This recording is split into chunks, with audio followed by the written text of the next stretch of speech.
আসসালামু আলাইকুম। এই যে স্ক্রিনের ছবিগুলো দেখতে পাচ্ছেন, এগুলো মূলত স্ক্যাবিক্স, যেটাকে আমরা খোসপাতরা অথবা আপনারা চুলকানি নামেও জেনে থাকেন। এইটা হচ্ছে সার্কোপ্টিস স্ক্যাবিক নামক এক ধরনের মাইট থেকে, যেটা খালি চোখে দেখা যায় না।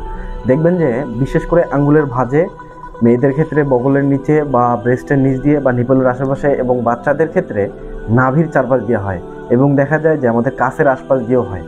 তো এইটার সমাধানের জন্য আমরা যে মেডিসিনটা অ্যাপ্লাই করি, এটার নাম হচ্ছে পারমেথ্রিন 5%। পারমেথ্রিন 5%টা কী করবে? আমাদের যে জীবাণুটা রয়েছে, এই জীবাণুটাকে ডিম পাড়তে দিবে না এবং এর নার্ভ সিস্টেমকে প্যারালাইজড করে দিবে এবং এটাকে মেরে ফেলবে। কিন্তু দেখা যায় যে এটা ব্যবহার করার পরেও অনেকের কিন্তু রিপিটেড স্ক্যাবিক্স হয়। এর কারণটা হচ্ছে যে সে নিয়ম মেনে এই লোশনটা বা ক্রিমটা ব্যবহার করে না। তো এটা ব্যবহারের নিয়মটা কি হচ্ছে, যে রাতের বেলা এই ক্রিমটা থুতনির নিচ থেকে শুরু করে পুরো শরীরে, মানে শরীরের 1 ইঞ্চি জায়গাও বাদ দেওয়া যাবে না, পুরো শরীরেই ব্যবহার করতে হবে।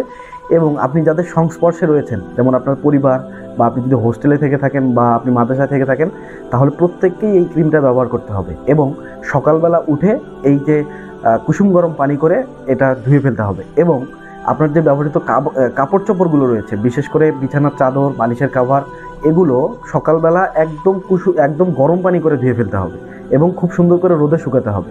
তাহলে, এবং এই নিয়মটাই 7 দিন পরে আবার এই নিয়মটাই অ্যাপ্লাই করতে হবে।